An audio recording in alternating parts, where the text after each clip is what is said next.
నమస్తే అండి. నా పేరు పవన్ కుమార్.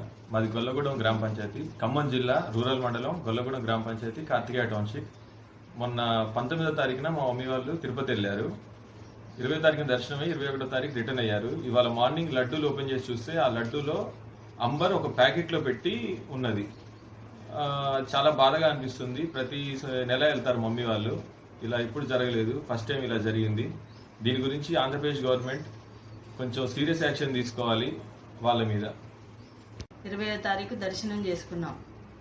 నైట్ తెల్లవారుజామున 3ంటికి ఇంటికి వచ్చామండి.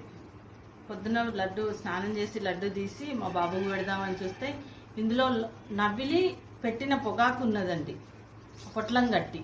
ఆ పొట్లం చూసి ఏంటో ఇది అనుకొని మా బాబుకు చూపిస్తే, ఇది చూద్దాం మమ్మీ, ఇది పొగాకు వాసన వస్తుందని చెప్పాడు.